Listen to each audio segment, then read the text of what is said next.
VS novel world में आपका स्वागत है, जहां हर कहानी आपको नए सफ़र पर ले जाती है। आनंद लीजिए और कहानियों की दुनिया में खो जाइए। चलिए अब शुरू करते हैं। मुकेश की ओर घूरते हुए सिद्धार्थ वर्धन का चेहरा सख्त था। जानवी मुस्कुराए। निदेशक सिद्धार्थ ने वास्तव में कड़ी मेहनत की है। ये सुंदर पुरुष चाल वास्तव में प्रभावी थी। उसने उसे गलत समझा था, पर आपने भी इसका मजा लिया, तो यह आपके लिए घाटे का सौदा नहीं है। क्रोधित होकर सिद्धार्थ वर्धन फिर से उस पर हावी होने के लिए आगे बढ़ा। तुम्हें पत्थर दिल कहूं तो तुम वास्तव में हो। उसकी लंबी बांह उसकी कमर पर लिपटी, उंगलियां उसके बालों में उलझ गईं और उसने अचानक जानवी का सिर कसकर पकड़ा, अपने होंठ उसके होंठों पर टिका दिए। चुंबन कठोर और हावी था, मानो वह जानवी को पूरा निगल जाना चाहता हो। जानवी की आंखें सदमे से चौड़ी हो गईं। उसे उम्मीद नहीं थी कि वह इस हद तक खुद को खो देगा। एक पल के लिए वह उसे धक्का देना भी भूल गई। उसके चुंबन का कौशल बहुत शानदार था, जिसने उसमें भावनाओं का एक तूफान पैदा कर दिया। एक भावनात्मक चिंगारी ने उसके भीतर एक गर्म धारा प्रज्वलित की और उसका शरीर अनैच्छिक रूप से उसे प्रतिसाद देने लगा। खुश होकर सिद्धार्थ वर्धन ने चुंबन को और गहरा कर दिया। जानवी, उसकी आवाज मोहक थी। बस। जानवी ने उसे धक्का दिया, उसकी मुट्ठियां झुंझलाहट में भींच गईं। वह खुद पर इसलिए नाराज थी कि अभी भी उसके लिए उसके मन में भावनाएं थीं। उसने चुपचाप खुद को सांत्वना दी, ये बस एक सामान्य वयस्क प्रतिक्रिया है, घबराने या परेशान होने की कोई बात नहीं। सिद्धार्थ वर्धन, भूलो मत, मेरे जीवन में कोई और पुरुष है। वह चुप हो गया, लड़खड़ाता हुआ उठा और बाहर चला गया। जैसे ही मुख्य दरवाजा खुला, उसने जय चंचल की आवाज सुनी। निदेशक सिद्धार्थ, आप कहाँ थे? मैं आपको इतनी देर से ढूंढ रही हूँ। जय चंचल अंदर आने लगी, लेकिन उसने उसकी पतली कमर पकड़कर उसे बाहर की ओर मार्गदर्शन किया। तुम मुझे ही तो ढूंढ रही थी, तो फिर अंदर क्यों जाना? जय चंचल ने बेपरवाही से मुस्कुराया। सही कहा, चलें, कई लोग अभी भी आपके साथ पीने का इंतजार कर रहे हैं। आपके जैसा प्रसिद्ध व्यक्ति हमें बमुश्किल ही मिलता है। जानवी ने अनुमान लगाया कि जय चंचल द्वारा बताए गए लोग संभवतः उसके भरोसेमंद अधीनस्थ होंगे।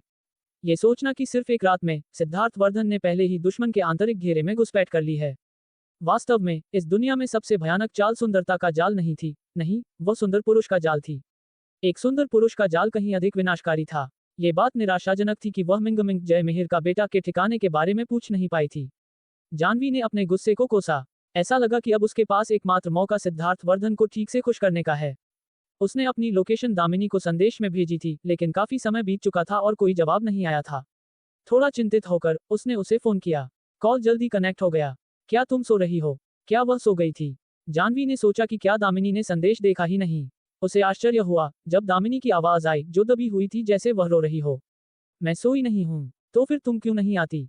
जानवी को लगा कि दामिनी का आना बहुत जरूरी है। उसने कुछ होस्टेसों को यशवंत के बारे में बातें करते सुना था, आखिरकार उनकी तरह दूसरी आंखें पूरे भारत में नहीं मिल सकती थी। वाह, यशवंत जी कितने सुंदर हैं। उनकी एब्स पेट की मांसपेशियां कितनी कठोर लगती हैं। मुझे यकीन है कि उन पर बैठना अद्भुत लगेगा। अपनी लार पर काबू रखो। हाँ, वह निश्चित रूप से मेरे हैं। क्या तुमने नहीं देखा कि उन्होंने अभी अभी मेरे बालों को रेशम की तरह सुंदर कहा? उन्हें पसंद आया है ना? उन्होंने मेरी त्वचा की भी तारीफ की। उन्हें मेरी खुशबू पसंद आई। कुछ महिलाएं जानवी के कमरे के पास से गुजरी, ईर्ष्या से झगड़ रही थीं। जानवी ने जानबूझकर अपना फोन स्पीकर पर डाल दिया ताकि दामिनी सुन सके। उसने जिस मनोविज्ञान का अध्ययन किया था, उसके आधार पर दामिनी निश्चित रूप से अपनी भावनाओं पर नियंत्रण नहीं कर पाएगी और तुरंत भागेगी। जैसा कि अपेक्षित था, दामिनी ने कहा, मैं अभी आती हूँ। जानवी को थोड़ी सफलता की भावना हुई। अगर आपको कोई पसंद है, तो आपको उसके लिए लड़ना होगा। लेकिन यशवंत जैसा रंगीन मिजाज, वह निश्चित रूप से इसकी सलाह नहीं देगी। सबक तो कड़वे अनुभव से ही मिलता है। एक बार जब उसे यशवंत का असली रंग पता चल जाएगा, तो वह एक अच्छे आदमी की सराहना करेगी जब वह अंत में उससे मिलेगी। जानवी का दिमाग पहले ही उसकी छोटी छोटी योजनाओं से गुलजार था। अचानक बाहर से कुछ सरसराहट की आवाज आई। क्लब के संरक्षकों को लगा कि आज उनकी किस्मत खुल गई है, क्योंकि एक के बाद एक सुंदर आदमी दिख रहे थे, प्रत्येक का अपना अलग आकर्षण था। जो व्यक्ति अब उनके सामने आया, वह सीधा और सिद्धांतवादी लग रहा था, जिसमें ईमानदारी की भावना थी। उसकी गंभीर मुद्रा उसे बहुत परिचित बना रही थी। भीड़ में हलचल हुई। क्या वह जय मिहिर नहीं है, जो हमेशा वित्तीय खबरों में रहता है? जयंत ग्रुप का मुख्य कार्यकारी अधिकारी। वाह, मैंने सुना है कि वह केवल 35 साल का है और पहले से ही अविश्वसनीय रूप से सफल है, दिल्ली के शीर्ष उद्योगपतियों में से एक है। वे कहते हैं कि एक सफल बदलाव के बाद उनकी कंपनी का बाजार मूल्य दोगुना हो गया। वह शायद अब दिल्ली के शीर्ष 5 में होंगे, है ना? लगता है कि उनकी कभी किसी प्रेमिका के बारे में अफवाह नहीं उड़ी, एक सच्चे हीरा कुंवारे जो पूरी तरह से अपने करियर के लिए समर्पित हैं।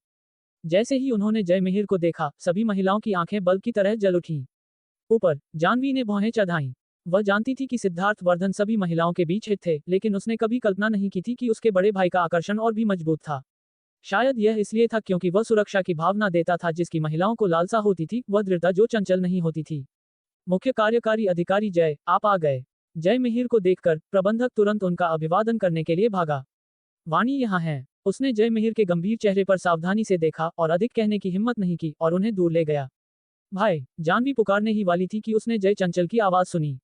उसने तुरंत अपना मुंह बंद कर लिया और वापस अपने कमरे में दुबक गई। सिद्धार्थ वर्धन के लंबे कद ने जय चंचल की दृष्टि को अवरुद्ध कर दिया। उसने शायद मुझे नहीं देखा होगा। जय चंचल ने अपना मुंह ढका, चालाकी से हंस रही थी, लगभग खुद को सिद्धार्थ वर्धन से दबा रही थी। क्या वह जय मिहिर है? वह वास्तव में सुंदर है। सिद्धार्थ वर्धन ने एक भौं उठाई। क्या तुम चाहती हो कि मैं तुम्हें उससे मिलवाऊं? जय चंचल ने चंचलता से उसकी छाती पर टैप किया। आप क्या कह रहे हैं, निदेशक सिद्धार्थ? क्या कोई पुरुष आपसे अधिक आकर्षक है? उसकी आंखें मुंह से घूम रही थी, लगभग उसे खींच रही थी। हालांकि उसका छोटा, घायल चेहरा भारी मेकअप की एक परत के नीचे ज्यादातर छिपा हुआ था, लेकिन उसका आकर्षण कम नहीं हुआ था। उसने उत्तेजक तरीके से अपने होठों को घुमाया, उसकी उंगलियों के सिरे सिद्धार्थ वर्धन को छू रहे थे। क्या आप ईर्ष्या कर रहे हैं? निदेशक सिद्धार्थ को किस बात से ईर्ष्या होगी? जय मिहिर पास आया, उसकी नजर जय चंचल पर पड़ी, उसकी आंखें ठंडी हो गईं। उसने इस महिला को पहले कभी नहीं देखा था, वह किसी सभ्य तरह की नहीं लग रही थी। नमस्ते, सुंदर। जय चंचल ने जय मिहिर का अभिवादन किया, हालांकि उसकी आंखें हुक की तरह सिद्धार्थ वर्धन पर टिकी रहीं। जय मिहिर सिद्धार्थ वर्धन की महिलावादी हरकतों से घृणा करता था, खासकर जब उसकी बहन सिद्धार्थ वर्धन के साथ रह रही थी और उस आदमी ने कोई संयम नहीं दिखाया था।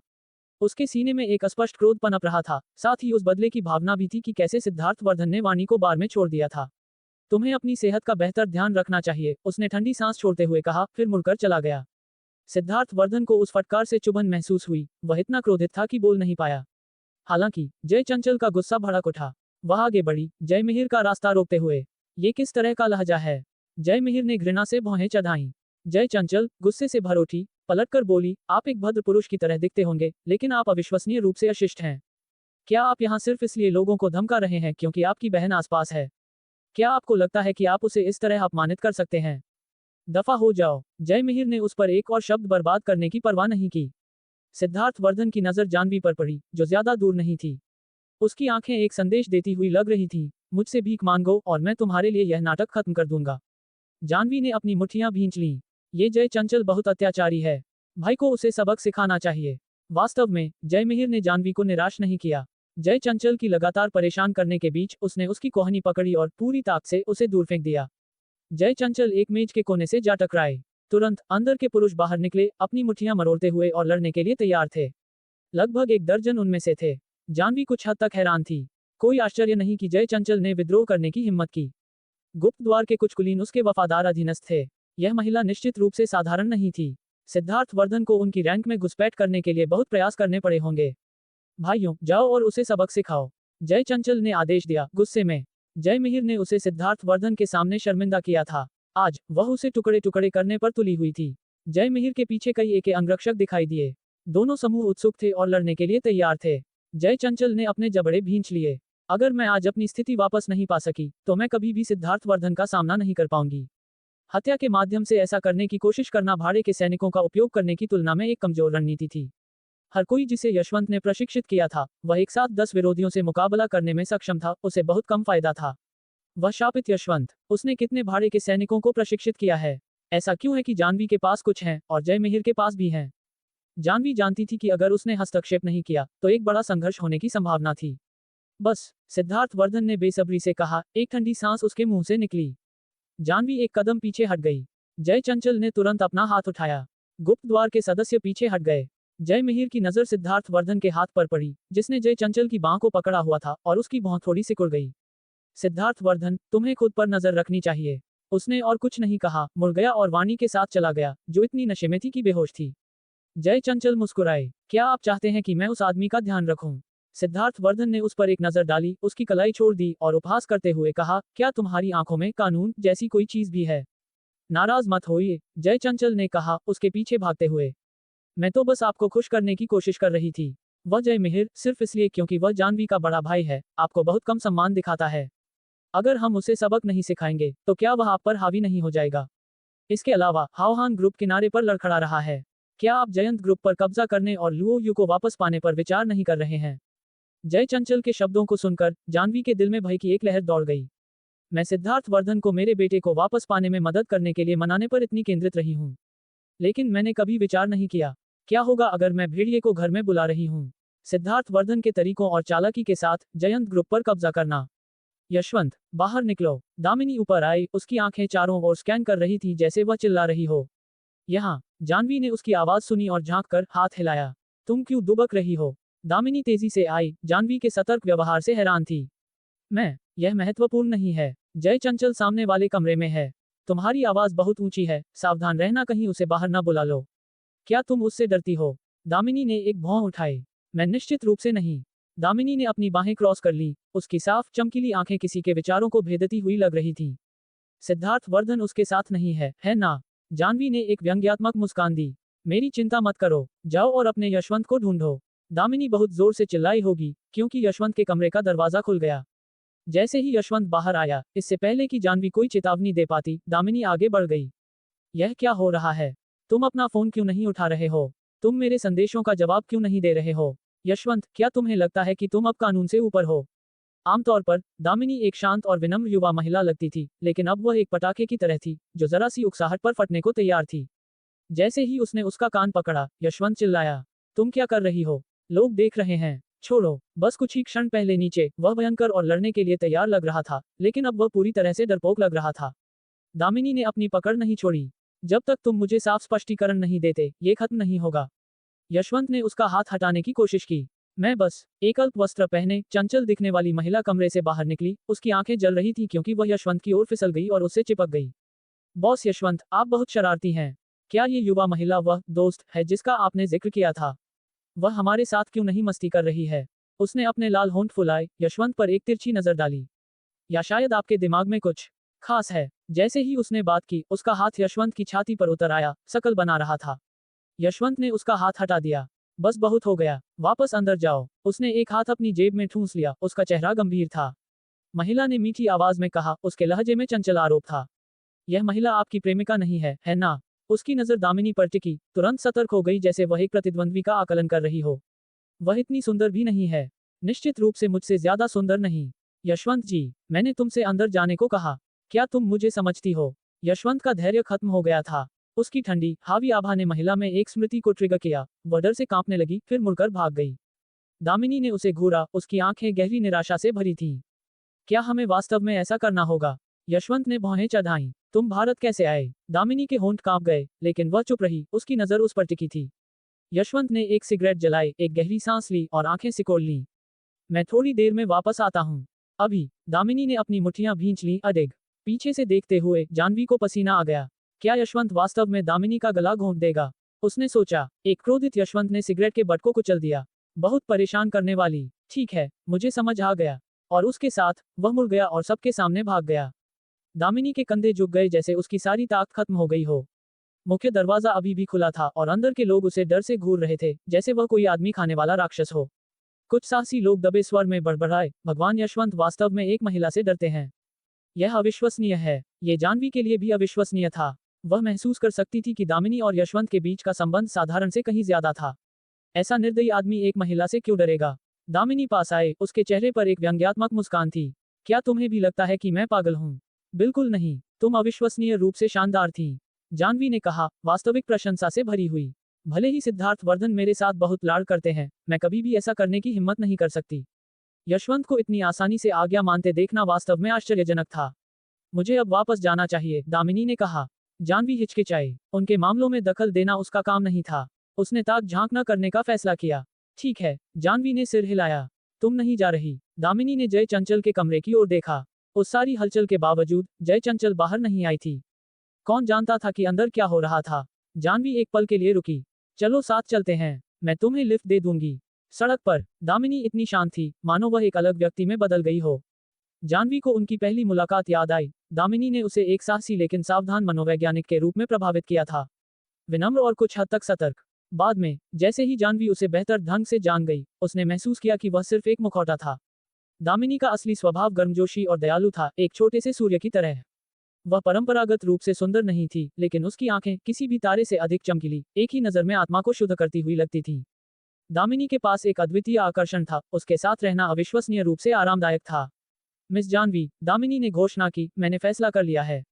जब हम तुम्हें तुम्हारा बच्चा वापस दिलाने में मदद करेंगे तो मैं दुनिया घूमने जाऊंगी।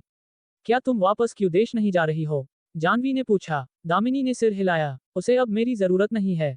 उसके पास चिपके रहने का कोई मतलब नहीं है। आप सभी के साथ इस समय ने मुझे कुछ समझाया है। किसी से प्यार करने से यह गारंटी नहीं मिलती कि आप साथ रह सकते हैं।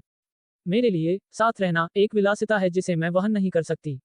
कुछ सपनों से जागने का समय आ गया है। उसके शब्द रहस्यमय थे, जिससे जानवी कुछ हद तक चकित थी। एक उदासी भरी अभिव्यक्ति के साथ दामिनी ने कोई और स्पष्टीकरण नहीं दिया, सिर्फ ये कहा कि यशवंत के साथ उसका रिश्ता खत्म हो गया था। जानवी ने दामिनी को उस आवास पर छोड़ दिया जिसका इंतजाम जय चंचल ने उसके लिए किया था। क्या तुम ऊपर आना चाहोगी? दामिनी ने उदारता से आमंत्रित किया, जिससे जानवी हंसने या रोने के बारे में अनिश्चित थी। ठीक है, मैं तुम्हें चिढ़ाना बंद करती हूँ, दामिनी ने कहा। आज सुविधाजनक नहीं है, लेकिन किसी और समय हम तब तक पेंगे जब तक गिर न जाएं। जानवी ने दामिनी को ऊपर जाते देखा। जैसे ही वह कार शुरू करने और जाने वाली थी, हेडलाइट्स की एक चमक गुजरी। एक चिकनी बुगाटी कन्वर्टिबल तेजी से गुजरी। खिड़की के माध्यम से उसने एक आदमी का असाधारण रूप से सुंदर चेहरा देखा और उसके बगल में मोहक रूप से सुंदर जय चंचल। जानवी, जैसे किसी ने वश में कर लिया हो, खुद को कार शुरू करने से रोक लिया। बुगाटी से सिद्धार्थ वर्धन बाहर निकला और शालीनता से जय चंचल के लिए कार का दरवाजा खोला। जय चंचल की आंखें मोहक आकर्षण से भरी, लगभग सिद्धार्थ वर्धन को निगल गईं। उसकी नजर लगातार उसे उत्तेजित कर रही थी। सिद्धार्थ वर्धन ने उसे पूरी तरह से नजरअंदाज कर दिया। बेसब्र, जय चंचल ने सिर्फ अपनी उंगली उसकी छाती पर दबाई। निदेशक सिद्धार्थ, ऊपर क्यों नहीं आते थोड़ी देर के लिए? सिद्धार्थ वर्धन के होंठों पर एक मुस्कान उभरी जिसने उसका सिर चकरा दिया। कोई भी आदमी इतना विनाशकारी रूप से सुंदर और करिश्माई कैसे हो सकता है? सिद्धार्थ वर्धन की सुंदरता पूरी तरह से हावी थी। उससे पहले मिले सभी पुरुष एक पल में धूल बन गए। जय चंचल लगभग बेहोश थी। बस थोड़ी देर के लिए कैसा रहेगा? मैंने थोड़ी ज्यादा पी ली थी और मुझे अभी भी सिर दर्द है। अगर आप ऊपर आकर बात कर सकें तो मुझे निश्चित रूप से बेहतर महसूस होगा। सिद्धार्थ वर्धन ने उसका बेचैन हाथ पकड़ा। दामिनी अभी भी तुम्हारे जगह पर है ना? मैं कैसे ऊपर आ सकता हूँ? उसके शब्द उसके सिर पर डाले गए ठंडे पानी की एक बाल्टी की तरह थे। जय चंचल ने निराशा में अपना होंठ काट लिया। वह थोड़ी असुविधाजनक है। कल सुबह सबसे पहले मैं उसे अपने गोद लेने वाले पिता के पास भेज दूंगी। मुझे डर है कि तुम्हारे गोद लेने वाले पिता वापस आने में देरी करने के लिए हर तरह के बहाने बनाएंगे। नहीं, वह निश्चित रूप से वापस आएंगे। भले ही वह मना कर दें, मेरे पास मेरे तरीके हैं। दामिनी को जाना होगा, तभी मुझे सिद्धार्थ वर्धन के साथ एक मौका मिलेगा। उस विचार पर उसने अपना मन बना लिया। निदेशक सिद्धार्थ, निश्चिंत रहें। मैं सुनिश्चित करूंगी कि मैंने आपसे जो वादा किया है वह करूं। बहुत दूर से जानवी सुन नहीं पाई कि वे दोनों क्या कह रहे थे। हालांकि उनके कार्यों को देखते हुए जय चंचल स्पष्ट रूप से सिद्धार्थ वर्धन द्वारा झांसा दिया जा रहा था। ऐसा लग रहा था जैसे वह उसे पूरा निगल जाना चाहती थी। उसका चेहरा अधूरी इच्छा से भरा हुआ था। सिद्धार्थ वर्धन ने कुछ कहा होगा, क्योंकि जय चंचल अंततः चली गई। हालांकि वह वापस देखती रही, स्पष्ट रूप से अलग होने के लिए अनिच्छुक थी। क्या नाटक है? उसके फोन ने बीप बीप की आवाज निकाली, जो एक नए संदेश का संकेत था। दामिनी पूछ रही थी कि क्या वह सुरक्षित घर पहुंच गई है। जानवी हिचकिचाई, सोच रही थी कि क्या जवाब दे। ठक ठक ठक, कोई उसकी कार की खिड़की खटखटा रहा था। जानवी ने घबराकर ऊपर देखा तो सिद्धार्थ वर्धन का लंबा सुंदर आकृति ठीक उसके बगल में खड़ी थी। उसने कार की खिड़की नीचे की। क्या संयोग है, निदेशक सिद्धार्थ। उसने एक मुस्कान के साथ उसका अभिवादन किया जो उसकी आंखों तक नहीं पहुंची। सिद्धार्थ वर्धन सीधे जानवी की कार में फिसल गया। इससे पहले कि जानवी इनकार का एक शब्द भी कह पाती, वह आदमी यात्री सीट पर बैठ गया था और आदेश दिया, घर। वह मेरे साथ फ्यूआन अधिकारी निवास वापस जाना चाहता है। किनारे का विला, उसने स्पष्ट किया। उसकी आंखें एक तीव्रता से जल रही थी जिसने जानवी की रीढ़ में सिर्फ एक नजर से कंपकंपी भेज दी। तुमने वह पूरा शो देखा? क्या तुम्हारे मन में कोई विचार नहीं है? सिद्धार्थ वर्धन ने जानवी को घूरते हुए पूछा। जानवी ने स्टीयरिंग व्हील कसकर पकड़ लिया। आपको बहुत मुश्किल हुई होगी। बस इतना ही। सिद्धार्थ वर्धन ने भौहें चढ़ाईं, उसकी भौं कस गई, उसकी आंखों में एक खतरनाक चमक झिलमिला गई। जानवी ने जोर से घूंट लिया। उसकी नाराजगी को समझते हुए उसने जल्दी से जोड़ा, मैं आपको घर ले चलती हूँ ताकि आप थोड़ा आराम कर सकें। गलत जवाब। सिद्धार्थ वर्धन झुक गया, एक हाथ उसके सिर के चारों ओर लपेटा और उसके होंठों पर एक दंडात्मक चुंबन दबाया, यहाँ तक कि उसे हल्के से काट भी लिया। उसका सुंदर चेहरा, बड़ा और उसके चेहरे से इंचों दूर, शराब की भारी गंध लिए हुए था, एक महिला के मोहक इत्र के साथ मिला हुआ। वह जय चंचल का होना चाहिए। जानवी ने उसे पहले ही सूंघा था। उसने सहज रूप से उसे धक्का देने की कोशिश की। सिद्धार्थ वर्धन ने उसके चेहरे पर घृणा का क्षणिक भाव देखा और उसका गुस्सा भड़क उठा। जानवी, तुम सिर्फ पत्थर दिल नहीं हो, तुम एक क्रूर, अकृतज्ञ दुष्ट हो। सिद्धार्थ वर्धन, क्या तुम इतने अतार्किक होना बंद कर सकते हो? जानवी ने कहा। एक पल बाद कार में शांति छा गई। वे शब्द हवा में लटके रहे, असाधारण रूप से परिचित। एक बार जब जानवी उससे चिपकी हुई थी, उसे अन्य महिलाओं से दूर रहने की भीख मांग रही थी, तो सिद्धार्थ वर्धन ने उससे वही शब्द कहे थे। मेरा मेरा मतलब ऐसा नहीं था। अभी भी उसकी मदद की जरूरत थी। जानवी ने उसे बहुत दूर धकेलने की हिम्मत नहीं की। उसने निराशा में अपना होंठ काट लिया। मैं आपको घर ले चलती हूँ। सिद्धार्थ वर्धन ने अपना हाथ स्टीयरिंग व्हील पर दे मारा, उस पर झुक गया। उसका चुंबन अंधेरे में एक तूफान की तरह था, इतना भयंकर कि उसकी सांस चुरा ले। उफ उफ, जानवी ने संघर्ष किया। उसने जबरदस्ती अपनी उंगलियां उसकी उंगलियों में उलझा दी। जानवी की आंखें चौड़ी हो गईं, जैसे सिद्धार्थ वर्धन का अधिकार भड़क उठा। तुम्हें मुझसे घृणा करने की अनुमति नहीं है। क्या तुम मुझे सुन रही हो? जानवी नहीं जानती थी कि उसे क्या हो गया था और सिर्फ जोर से सिर हिला सकती थी। मैं सुन रही हूँ, मैं सुन रही हूँ। उसकी आवाज अनजाने में एक सिसकी लिए हुए थी। सिद्धार्थ वर्धन की तर्कसंगतता तुरंत वापस आ गई और उसने तुरंत उसे छोड़ दिया। जानवी को इतना दर्द हो रहा था कि उसकी आंखों से लगभग आंसू बह निकले। सिद्धार्थ वर्धन ने अपनी नाक की पुलिया को चुटकी ली। चलो घर चलते हैं। कार शुरू हुई, सड़क पर सुचारू रूप से चल रही थी। उसकी सांसें समान थीं, जैसे वह सो गया हो। जानवी ने उस पर एक नजर डाली, जानती थी कि सिद्धार्थ वर्धन सिर्फ शराब से पीड़ित था और वास्तव में सोया नहीं था। क्या तुम्हें कुछ पता चला? दामिनी कब सफल होगी? और उससे पहले, क्या मैं अपने बेटे को देख सकती हूँ? हाँ, सिद्धार्थ वर्धन ने उपहास किया। तो तुम अंत में अपने सवालों को रोक नहीं पाए। जानवी को अपराध की एक लहर महसूस हुई। सिद्धार्थ वर्धन, अगर तुम मेरी मदद करते हो तो मैं तुम्हारा ऋण चुकाऊंगी, उसने कहा। ऋण चुकाना? वह ऐसा लग रहा था जैसे उसने दुनिया का सबसे मजेदार चुटकुला सुना हो। किस तरह का ऋण चुकाना? जयंत ग्रुप और हावहान ग्रुप के बीच एक गठबंधन। तुम्हें लगता है कि यह पर्याप्त है? उसने अपनी आंखें खोली, उसकी गहरी पुतलियां जानवी को झुलसाती हुई लग रही थीं। मैं तुम्हारे बेटे को बचाने के लिए अपनी जान जोखिम में डाल रहा हूँ, यहाँ तक कि अपने आकर्षण का उपयोग करने का सहारा ले रहा हूँ। और बदले में मुझे बस इतना ही मिलता है। चीख! जानवी ने ब्रेक पर जोर मारा, कार रोक दी। उसने सिद्धार्थ वर्धन को तीव्रता से घूरा। यह आदमी, उसकी भावनाएं पूरी तरह से असंतुलित हैं। तो तुम्हें क्या चाहिए? बस नाम बताओ। अगर यह कुछ ऐसा है जो मैं दे सकती हूँ, तो मैं तुम्हें दूंगी। वह जानती थी कि वह गलत थी और सिद्धार्थ वर्धन को जो कुछ भी वह चाहता था, वह देना चाहती थी, जब तक कि वह उसकी शक्ति में था। तुम, सिद्धार्थ वर्धन ने उस पर इशारा किया, शब्द को धीरे धीरे कहा। यह असंभव है, जानवी ने कहा, जैसे उसने सबसे हास्यास्पद चुटकुला सुना हो। सिद्धार्थ वर्धन, क्या तुम भूल गए कि मैं जहीर खान के साथ अपनी शादी दर्ज कराने वाली हूँ? और इससे भी ज्यादा, मेरे पास उसका बच्चा है। जानवी के हर शब्द ने एक हथौड़े की तरह वार किया। जब उसने खत्म किया, तो उसने सिद्धार्थ वर्धन के सुंदर चेहरे से रंग उतरते देखा। लेकिन वह तुमसे प्यार नहीं करता, और वह बच्चे से भी प्यार नहीं करता। सिद्धार्थ वर्धन ने एक तस्वीर निकाली। इसमें साफ तौर पर जहीर खान को डब्ल्यू देश में अपनी सहायक के साथ घूमते हुए दिखाया गया था। उसके चेहरे पर एक मुस्कान थी। एक तुच्छ कला प्रदर्शनी के लिए, वह तुम्हें और बच्चे को यहाँ पीड़ित होने के लिए छोड़ देता है। वह इस बात की भी परवाह नहीं करता कि मैं और तुम उलझे हुए हैं। जानवी, अगर तुमने व्यक्तिगत रूप से उसे नहीं बताया होता कि बच्चा उसका है, तो मैं गंभीरता से सवाल करता कि मिंगमिंग का पिता वास्तव में कौन है। जानवी की आंखें सदमे से चौड़ी हो गईं, उसकी पुतलियां फैल गईं क्योंकि वह अनियंत्रित रूप से कांपने लगी। सिद्धार्थ वर्धन ने उसकी ठोड़ी को चुटकी ली, उसका सुंदर चेहरा पास आ गया। क्या मिंगमिंग वास्तव में वह बच्चा है जो तुम्हें उसके साथ हुआ था? जानवी ने अपना होंठ काट लिया, उसका मुंह एक फर्म रेखा में सेट था। अचानक, एक सेल फोन बज उठा। सिद्धार्थ वर्धन ने नाखुशी से अपने फोन पर एक नजर डाली। स्क्रीन पर नाम, जय चंचल, प्रमुखता से प्रदर्शित था। जानवी ने एक गहरी सांस ली और उसे धक्का दिया, खुद को शांत रहने के लिए मजबूर किया। बकवास करना बंद करो। अगर वह जहीर खान का नहीं है, तो क्या वह संभवतः तुम्हारा हो सकता है? सिद्धार्थ वर्धन वास्तविकता में वापस आ गया। मिंगमिंग की जन्मतिथि उस समय के साथ पूरी तरह से असंगत थी जब वह उसके साथ रहा था। मिंगमिंग उसका बच्चा नहीं हो सकता। वह क्या सोच रहा था? जानवी ने अपना चेहरा मोड़ लिया। तुम्हें अपना फोन उठाना चाहिए। सिद्धार्थ वर्धन ने अपने दांत भींच लिए और जवाब देने वाला बटन दबाया। जय चंचल की मोहक आवाज लाइन के माध्यम से आई। यूहान, ये हो गया। सिद्धार्थ वर्धन ने एक ठंडा हम कहा। जय चंचल ने शिकायत की, उसका लहजा नाराज था। क्या तुम खुश नहीं हो? मैं वह हासिल करने में तुम्हारी मदद करने के लिए सब कुछ कर रही हूँ जो तुम चाहते हो। सिद्धार्थ वर्धन ने अपने सामने जानवी पर नीचे देखा। ड्राइवर सीट पर उसके द्वारा फंसी हुई जानवी मुश्किल से हिल सकती थी, इसलिए उसने सिर्फ उसे दूसरी महिला को प्यार करते हुए देखने के लिए अपना सिर उठाया। ये पहली बार था जब उसने इस तरह के एक यौन रूप से आवेशित दृश्य का अनुभव किया था। अपने पूर्व पति को किसी और के साथ डेट करते हुए देखना। क्या उपन्यास भावना है? सिद्धार्थ वर्धन मदद नहीं कर सका लेकिन शर्मा गया, उसकी नजर डगमगाने लगी। जानवी ने उसे मुंह से कहा, कृपया अपने दिल की सामग्री के लिए प्रदर्शन करें। फोन के दूसरे छोर पर एक लंबी चुप्पी के बाद जय चंचल ने अपनी तीखी इंद्रियों के साथ पूछा, क्या तुम्हारे साथ कोई है?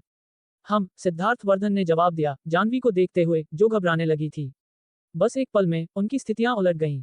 जानवी अपनी आंखों से इशारा करती रही, इस बात से भयभीत थी कि जय चंचल को पता चल जाएगा कि सिद्धार्थ वर्धन उसके खिलाफ साजिश कर रहा था और उसके बेटे के लिए लड़ने में उसकी पूरी मदद नहीं करेगी।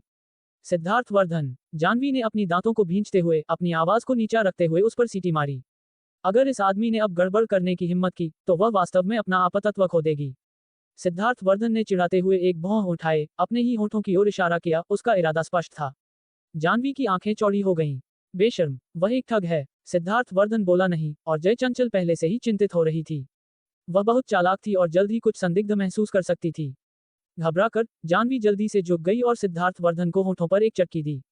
ये सिर्फ एक हल्का स्पर्श था, जैसे पानी को छूती हुई एक ड्रैगनफ्लाई, लेकिन सिद्धार्थ वर्धन की आंखों में एक चिंगारी प्रज्वलित हुई।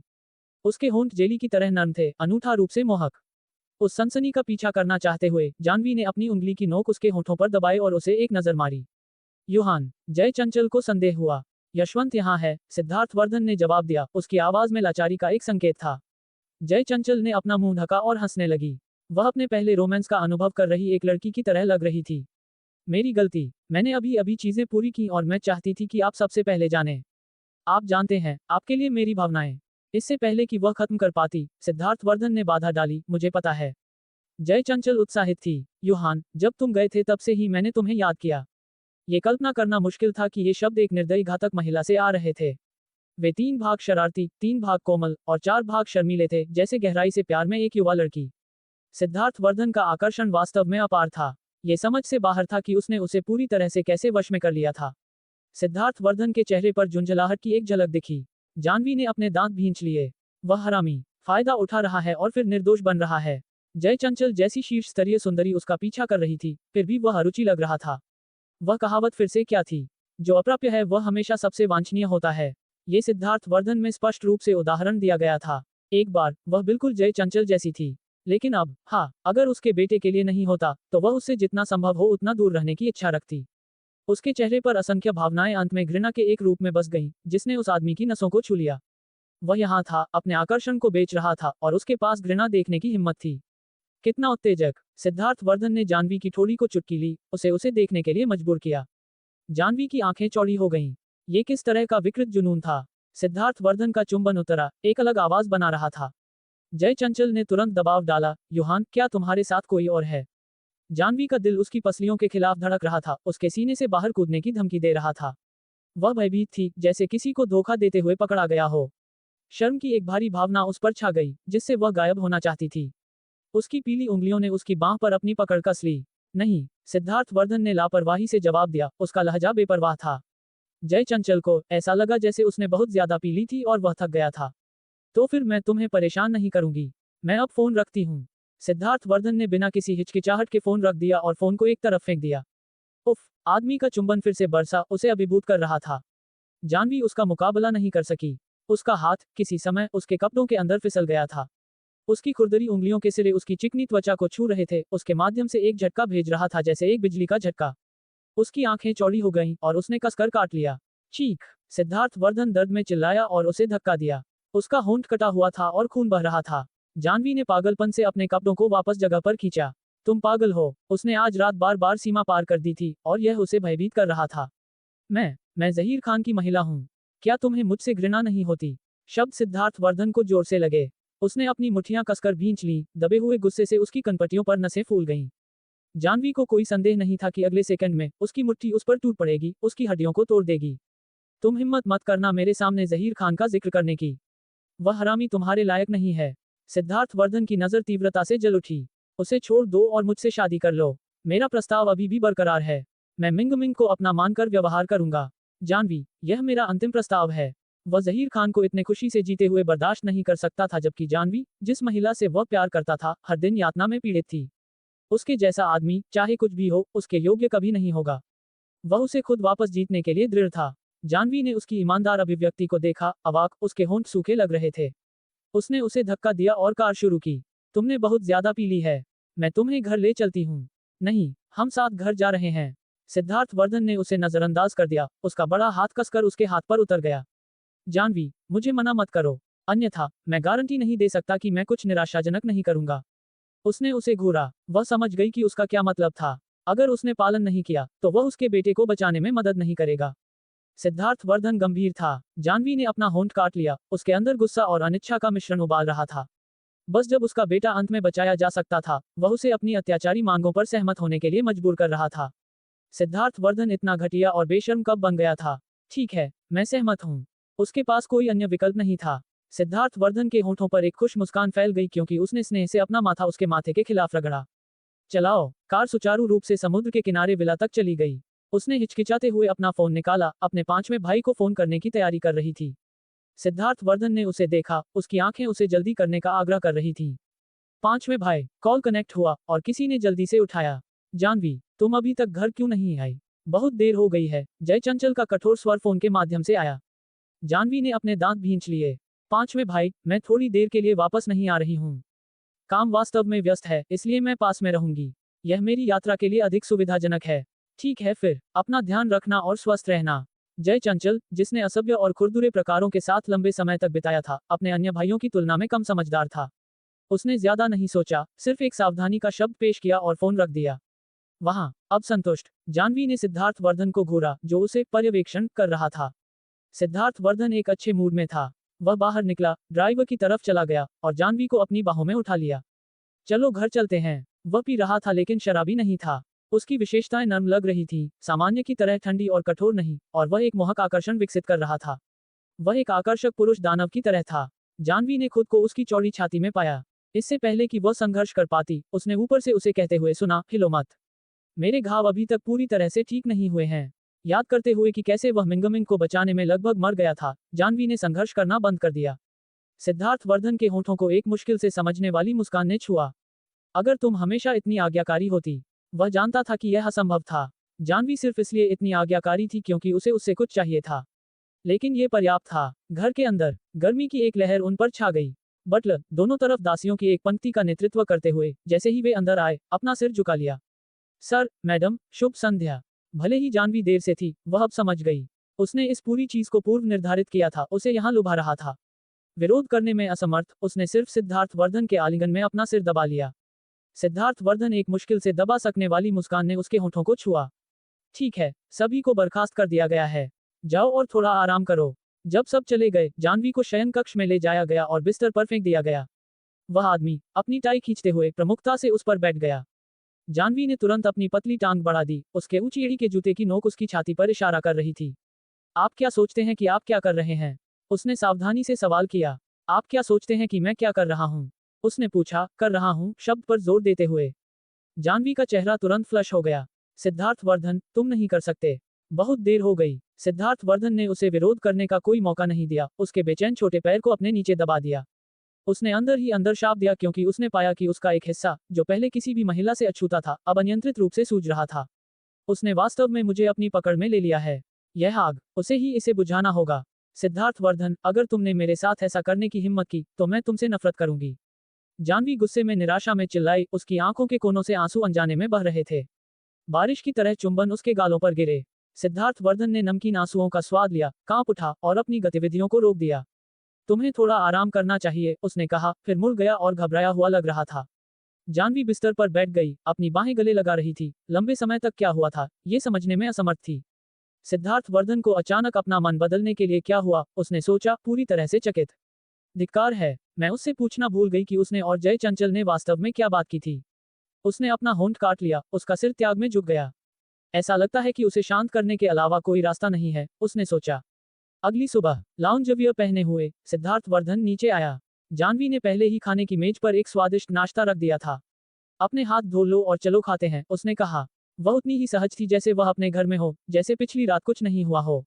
सिद्धार्थ वर्धन का सुंदर चेहरा ठंडा रहा और उसने कुछ नहीं कहा। जानवी, निडर, एक मुस्कान के साथ खुद को खुश करना जारी रखा।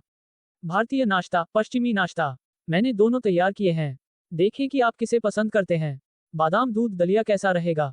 मौसम हाल ही में सूखा रहा है, यह आपको शांत करने में मदद कर सकता है और पौष्टिक है। मुझे शांत करो। सिद्धार्थ वर्धन ने उस पर एक भौं उठाई। जानवी ने तुरंत उसे दलिया का कटोरा सौंप दिया। मैं इसे पूरी सुबह से बना रही हूँ। तुम्हें कम से कम इसे आजमाना होगा। कौन जानता है, तुम्हें ये पसंद आ सकता है। क्या तुम इसे जीवन भर बना सकती हो? उसकी आवाज में व्यंग्य का एक संकेत था। अपने बेटे को बचाने के लिए जानवी ने ईमानदारी से सिर हिलाया। क्यों नहीं, अगर तुम्हें ये पसंद है तो मैं इसे तुम्हारे लिए तब तक पकाती रहूंगी जब तक तुम्हारा पेट भर न जाए। हर दिन एक बड़ा बर्तन उसे 2 दिनों में बीमार करना सुनिश्चित करेगा, जैसे वह इसे जीवन भर पिएगा। आश्चर्यजनक रूप से सिद्धार्थ वर्धन के सुंदर चेहरे पर छाया हुआ गहरा मूड उठने लगा। उसने दलिया खत्म कर दिया और खाली कटोरा वापस दे दिया। जानवी कुछ हद तक हैरान थी।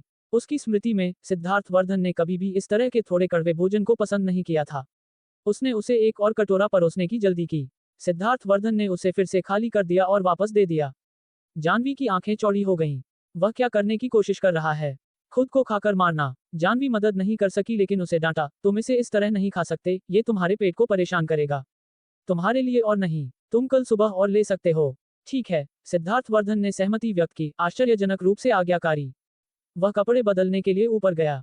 जानवी ने करीब से उसका पीछा किया। मुझे तुम्हें कपड़े चुनने में मदद करने दो। खुद को पूरी तरह से खुश करने के लिए उसे बारीक होना पड़ा। उसके पास इसमें बहुत अनुभव था, आखिरकार इतने सालों से एक प्यार में पागल महिला रही है। सिद्धार्थ वर्धन ने उसकी उत्सुक मुद्रा को देखा, उसकी नजर गहरी हो गई। नीचे नौकरों के चेहरों पर ईर्ष्या दिखाई दे रही थी। मास्टर और मैडम का इतना अच्छा रिश्ता है। मैंने सुना है कि उन्होंने तलाक ले लिया, लेकिन लगता है कि वे पुनर्विवाह करने की योजना बना रहे हैं। अगर चीजें अच्छी तरह से चलीं, तो इस साल तक हमारे पास एक छोटा मास्टर हो सकता है।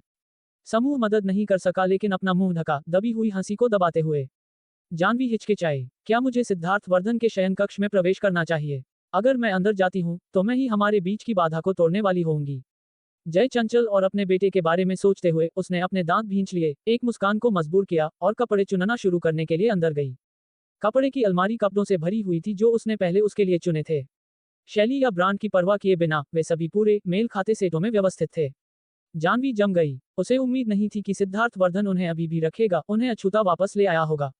एक पल के लिए इसने एक भ्रम पैदा किया, जैसे उन्होंने तलाक नहीं लिया था और अभी भी साथ थे। वह आदमी उसके पीछे से आया, उसकी पतली कमर को कसकर गले लगाया और अपनी ठोड़ी उसकी गर्दन पर टिका दी। तुम विचार कर सकती हो जो मैंने कहा? शांत कमरे में उसने महसूस किया जैसे वह दोनों की दिल की धड़कन सुन सकती थी। ऐसा उत्तेजक वाक्य किसी भी महिला को मंत्रमुग्ध कर सकता था। जानवी जानती थी कि वह दृढ़ था। वह उसे स्वीकार करेगा और पुनर्विवाह करना चाहता था, भले ही उसने किसी अन्य पुरुष का बच्चा धारण किया हो। अब अपने बेटे के लिए वह उसे मना नहीं कर सकती थी। वह सिर्फ एक मुस्कान को मजबूर कर सकती थी। सीधे उसका सामना करने के लिए मुड़ गई और कहा, मैं इस पर विचार कर सकती हूँ, लेकिन शर्तें हैं। उनका नाम बताओ। उसने बिना किसी हिचकिचाहट के सहमति व्यक्त की। उसकी आंखों में एक रोशनी झिलमिला रही थी। सबसे पहले, तुम्हें मुझे लापरवाही से छूने की अनुमति नहीं है। सिद्धार्थ वर्धन ने भौहें चढ़ाईं, असंतुष्ट। जानवी ने अपना होंठ काट लिया। तुम हमेशा उस बारे में सोचते रहते हो। इससे मुझे ऐसा महसूस होता है कि तुम्हारे छिपे हुए इरादे हैं, कि तुम ईमानदार नहीं हो। तो बात ये थी। ठीक है, मैं तुमसे वादा करता हूँ। जानवी ने एक और शर्त जोड़ी, मुझे व्यक्तिगत स्थान और स्वतंत्रता चाहिए। अगर तुम उस पर भी सहमत नहीं हो सकते, तो मैं निश्चित रूप से तुम्हारे साथ वापस आने पर विचार नहीं करूंगी। सिद्धार्थ वर्धन ने एक दर्द भरी मुस्कान दी। तुम ऐसा कर रही हो कि मुझे सहमत होना ही है, भले ही मैं नहीं चाहता। जानवी ने अपनी ठोड़ी उठाई। ठीक है, मैं उससे भी सहमत हूँ। सिद्धार्थ वर्धन को अब वास्तव में एक सिरदर्द था। जानवी वापस मुड़ गई। एक आखिरी शर्त, अगर चीजें सही नहीं लगती हैं, तो मैं किसी भी समय अलग होने के लिए कह सकती हूँ। असंभव। सिद्धार्थ वर्धन ने उसकी बाहें पकड़ी और उसे घुमा दिया। उसकी गहरी काली आंखें उस पर तीव्रता से टिकी थीं। जानवी, मुझे छोड़ना असंभव है। वह एक तानाशाही खंड है। जानवी ने संघर्ष किया। सिद्धार्थ वर्धन की आंखों में जिद ने जानवी को चौंका दिया। वह नहीं जानती थी कि यह इसलिए था क्योंकि वह उसके लिए गिरना स्वीकार करने के लिए अनिच्छुक था, या क्या वह वास्तव में उससे प्यार करता था। कौन जानता है, तुम किसी भी पल मुझसे थक सकते हो और मुझे छोड़ना चाहोगे, उसने अप्रत्याशित रूप से कहा। कभी नहीं। सिद्धार्थ वर्धन ने गुस्से में पलटवार किया। मैं तुमसे थकूंगा नहीं जब तक तुम मुझे नहीं चाहती। जानवी ने उपहास किया। मजाक करना बंद करो, सिद्धार्थ वर्धन। ये पहली बार नहीं है जब तुम्हारा मुझसे पेट भर गया है, मुझसे नफरत की है। कौन जानता है कि क्या भविष्य में तुम किसी अप्राप्य महिला से मिलते हो, तो तुम उसका पीछा उतनी ही निराशा से करोगे जितना तुम अब मेरा पीछा कर रहे हो। तुम सिर्फ उसी में रुचि रखते हो जो तुम नहीं पा सकते। आदमी की आंखों में दुख की एक झलक गुजरी। एक पल बाद उसने आह भरी। मैं तुम्हें विश्वास दिलाऊंगा। जाने दो, जानवी ने सोचा। तुम कभी नहीं समझोगे कि मैं तुमसे कितनी निराश हूँ। उसके पास कोई मासोचिस्टिक प्रवृत्ति नहीं थी। वह सिर्फ उससे पूरी तरह से दूर होने में कामयाब हुई थी। वापस साथ आना मुसीबत को बुलाने जैसा होगा। उस विचार ने कि वह कितनी आसानी से अन्य महिलाओं को आकर्षित करता था, उसे परेशान कर दिया। जब वे साथ थे, एक ही छत के नीचे रह रहे थे, जय चंचल ने लगातार उसे लुभाने की कोशिश की थी। ठीक है, मैं इसके लिए उत्सुक हूँ। जानवी ने उसे उम्मीद दी थी और सिद्धार्थ वर्धन उसके बाद बहुत अधिक सहमत हो गया। आज मैं तुम्हें तुम्हारे बेटे से मिलवाऊंगा। जहां तक दामिनी की बात है, अगर कुछ अप्रत्याशित नहीं होता है तो वह 3 दिनों के भीतर सफल हो जाएगी। इतनी तेजी से जानवी कुछ हद तक हैरान थी। जैसा कि अपेक्षित था, सिद्धार्थ वर्धन के अपने आकर्षण को तैनात करने के साथ जय चंचल भी चीजों को बहुत तेजी से करती हुई लग रही थी। वह सिर्फ एक छोटी लड़की की तरह थी जो मान्यता और पुरस्कार की उत्सुकता से तलाश कर रही थी। जानवी मुश्किल से कल्पना कर सकती थी कि जय चंचल कितनी क्रोधित होगी जब उसे पता चलेगा कि उसके सभी प्रयास व्यर्थ हो गए थे। ये सभी भविष्य के लिए विचार करने के मामले थे, लेकिन अभी जानवी अपने बेटे को देखने के बारे में सबसे ज्यादा परवाह करती थी। वह कुछ हद तक उत्साहित थी। सिद्धार्थ वर्धन के लिए कपड़ों का एक सेट जल्दी से चुनने के बाद वह क्या पहनना चाहिए ये जानने के लिए अपने कमरे में वापस दौड़ी। सिद्धार्थ वर्धन ने लाचारी से आह भरी, उसकी आंखें लाड़ से भरी थीं। तुम्हारे लिए मैं लगभग अपनी गरिमा छोड़ रहा हूँ। जानवी, ओ जानवी, तुम्हें मुझे निराश नहीं करना चाहिए। भले ही कपड़े स्पष्ट रूप से मेल नहीं खाते थे, सिद्धार्थ वर्धन को कोई आपत्ति नहीं थी और उसने जानवी द्वारा उसके लिए चुना गया पोशाक पहना। अपने कमरे में जानवी ने कपड़ों का एक ढेर निकाला जो सिद्धार्थ वर्धन ने उसके लिए खरीदे थे। मुझे कुछ चमकीला पहनना चाहिए। बच्चों को चमकीले रंग पसंद होते हैं। इस तरह उसे याद रहेगा कि मैं उसकी माँ हूँ। एक हंस पीले सूट में बदलने के बाद जानवी रुक गई। नहीं, ये बहुत आंखों में चुभने वाला है, यह अनावश्यक मुसीबत ला सकता है। उसने जल्दी से इसे उतार दिया और एक सादा सफेद टी शर्ट और एक जीन्स में बदल गई। उसकी ऊंची कमर और लंबी टांगों के साथ उसने जो कुछ भी पहना, वह एक मॉडल की तुलना में अधिक उत्कृष्ट और आकर्षक लगा, जैसे उसके लिए कस्टम निर्मित हो। उसकी उपस्थिति आदेशात्मक और सुंदर थी। जानवी ने खुद को दर्पण में देखा, उसके लहरदार, लंबे बाल समुद्री शैवाल की तरह थे और सिर्फ नाजुक नग्न मेकअप के एक स्पर्श के साथ वह पहले से ही आश्चर्यजनक रूप से सुंदर लग रही थी। सिद्धार्थ वर्धन दरवाजे पर खड़ा था। क्या हम अब जा सकते हैं? उसकी नजर जानवी पर टिकी, हटने में असमर्थ। जब भी वे पहले मिले थे, दोनों एक भयानक स्थिति में रहे थे। आज जैसा कोई दिन कभी नहीं रहा था। जानवी एक चमकीले और हंसमुख आभा को विकसित कर रही थी। बच्चे के जन्म के बाद एक कोमल चमक उसे घेर लेती थी, जिससे वह और भी अधिक सुंदर और सुरुचिपूर्ण हो जाती थी। उसकी हर हरकत में अभिजात्य तारांकन पोइस तारांकन मोहक था। अनगिनत सुंदरियों को देखने के बाद सिद्धार्थ वर्धन को लगा कि कोई भी उसके सामने जानवी से तुलना नहीं कर सकती। क्या हम अब जा सकते हैं? उसने पूछा, आदमी की आंखों में प्रशंसा को नजरअंदाज करते हुए। उसका दिल अपने बेटे को देखने की खुशी से भर गया। सिद्धार्थ वर्धन ने अपना हाथ बढ़ा दिया, उसे इसे लेने का संकेत दिया। जानवी एक अच्छे मूड में थी और अब और झगड़ना नहीं चाहती थी। उसने आज्ञाकारी रूप से उसकी बांह ली।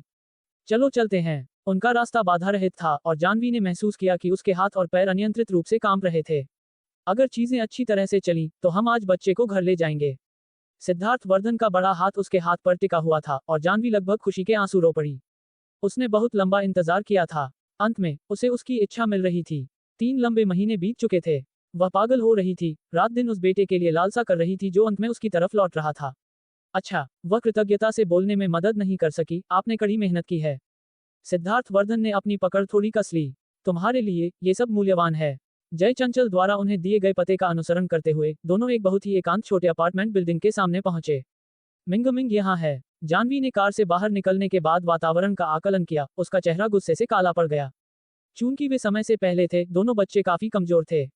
यिन जानवी की बेटी सिर्फ परिवार के डॉक्टर की निरंतर देखभाल के बाद एक सामान्य बच्चे से मिलती जुलती होने के लिए ठीक हो गई थी।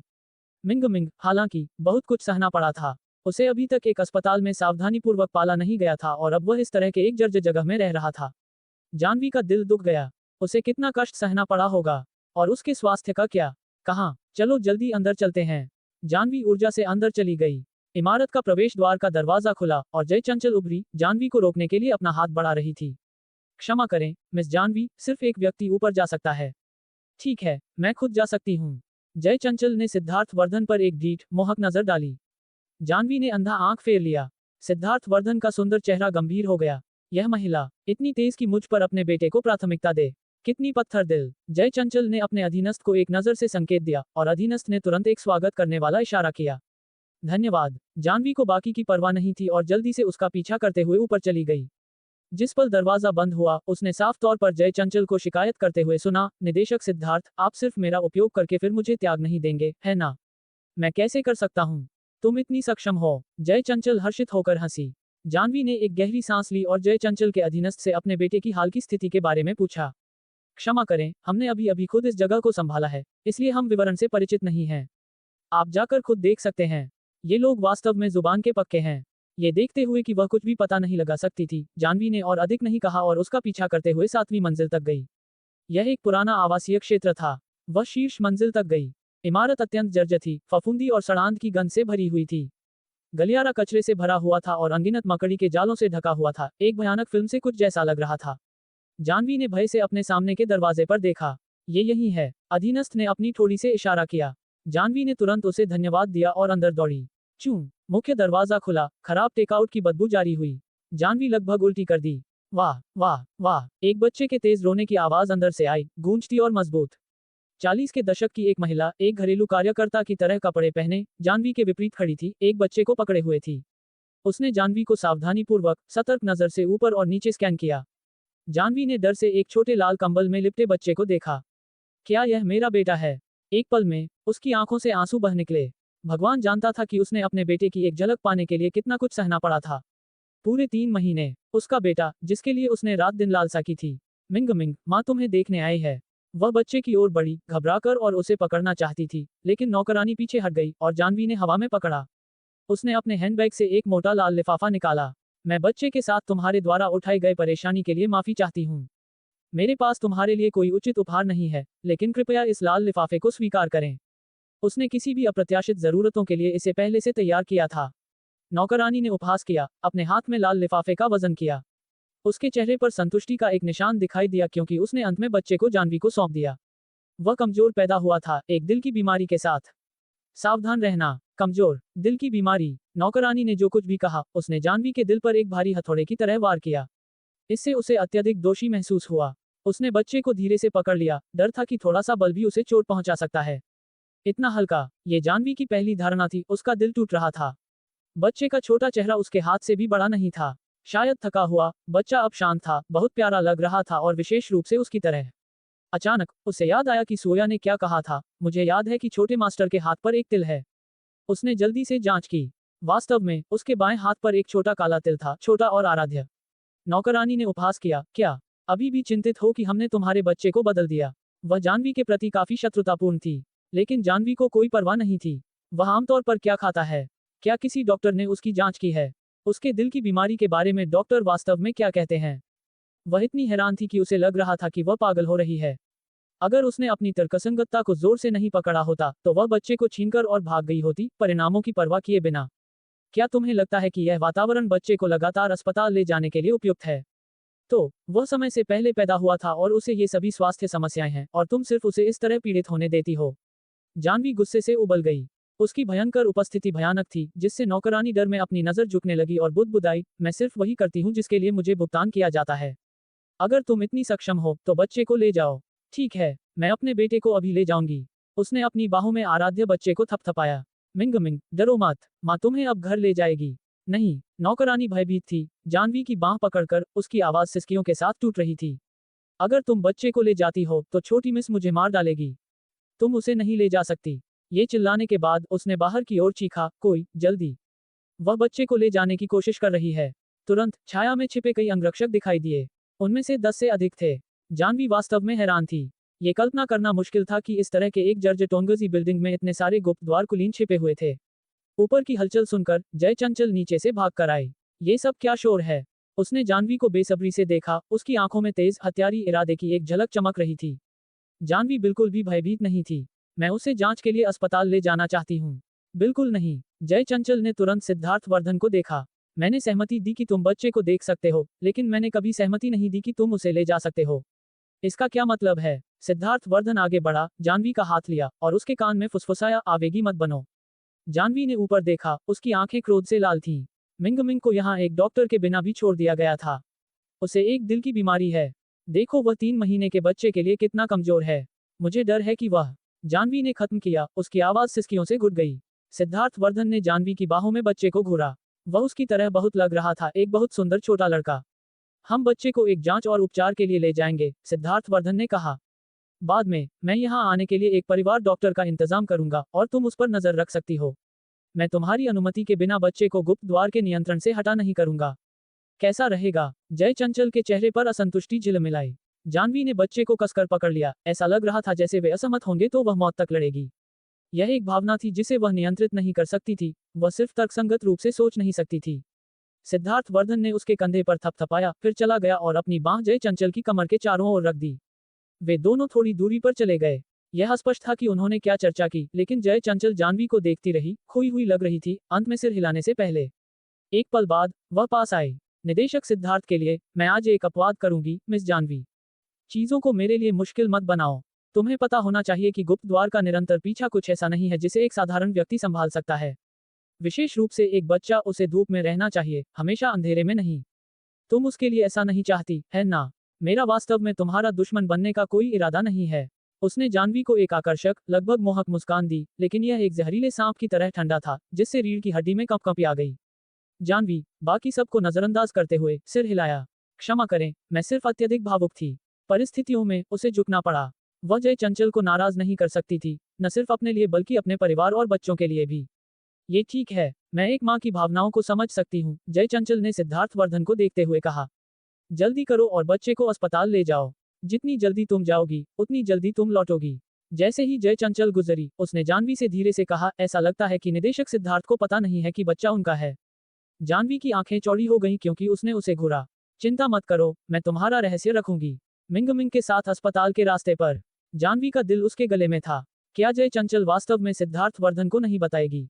अचानक उसे लगा जैसे जय चंचल के पास उस पर दबाव था।